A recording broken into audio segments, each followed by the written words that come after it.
بسم الله الرحمن الرحیم. قدرمنو کتونکو سنگرخان ما او نن را سره په پروګرام کې د خبرو لپاره موجود دی صاحبزاده پیر مفتی ګوهر علي شاه صاحب. مفتی صاحب تاسو د وخت ډېره زیاته مننه کوم. قدرمنو کتونکو یو نوی قانون پاس شوی دی نېشنل اسمبلی دلته له طرفه. په هغې کې دا خبره ده چې د 18 سال نه د کم هلک یا جینۍ عمر کم وي نو هغه به غیر قانوني وي. جمعیت علما اسلام د احتجاج کال ورکړی دی. د جمعیت لیډر مولانا فضل الرحمن صاحب وایي چې یاره زه به دا چیلنج کوم. ګورو د جمعیت د دې قانون مخالفت ولیکئ او بیا قرآن او حدیث د دغې په باره کې څه وایي. نن سبا چې کومې مناظرې کیږي نو په هغې کې د بدقسمتۍ نه هغه الفاظ استعمالیږي چې هغه مناسب نه وي، کنځلې پکې کیږي.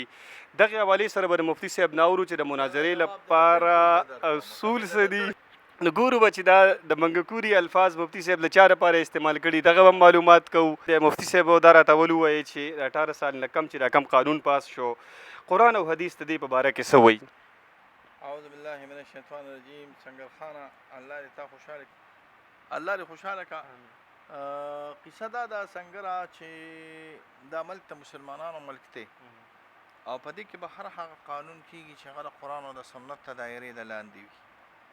کم قانون چې د قرآن او د سنت ته دایرې د لاندې یا قانون مونږ منو مونږ یې موافق یو او د قرآن د دې ملک په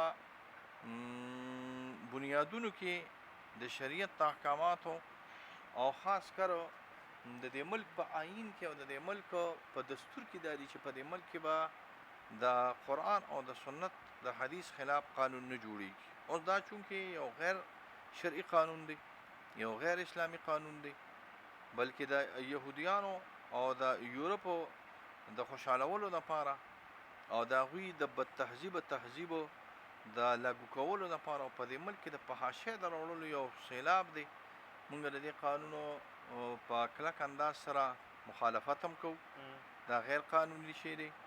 زمونږ په پښتنو کې خو شریعت یو طرف ته چې هلک کله غټ شي او تقریبا د 1400 د 1615 کالو شي نو هغه د 2 زامنو د 3 زامنو پلاري پاتې لا دا چې زه وله بیا په 1800 کالو کې خو زمونږ د ماشومانو 3 زامن راغلي. نو دا هم د پښتو د رواج خلاف دی، هم د شریعت د رواج خلاف دی. مونږ کار څوک ته دی مخالفت کوي که مولانا فضل الرحمن صاحب که مذهبي جماعتونه یا که سیاسي جماعتونه، مونږ به انشاءالله په دې کې دوی سره ولاړ یو او د دوی مرسته به کوو انشاءالله. مفتي صاحب تاسو په خیال باندې تاسو د فحاشۍ ذکر وکړه چې د دې سره به فحاشي زیاته شي. څنګه به دې سره فحاشي زیاته شي؟ سنگرخانه په کار ده چې د 18 سال نه مخکې زنا هم حرامه کړې وه. د قانون چې 18 سال نه مخکې د نکاح ته بنده کړه نو د 18 کالو پورې به د هلک او د جینۍ څه کوي؟ زه د جینۍ خو به ځان وساتي. سنگرخانه دا خو داسې معاشره ده چې د هر چا په لاس کې یوټیوب دی، د هر چا په لاس کې فیسبوک دی او په انسان باندې شهوات راشي نکاح ته اړو شي نو دی به د 18 کالو پورې چې قانوني نکاح نه کوي نو خامخا بدکاري به کوي، خامخا په پردی لور او خور پسې به ګرځي، خامخا د زنا طلب به کوي. نو چې شرعي لحاظ سره یو شی مونږ ته شریعت اجازت راکړی دی مونږ یې قانونا بندو دا د الله او د رسول د قانون مخالفت دا ناروا ده.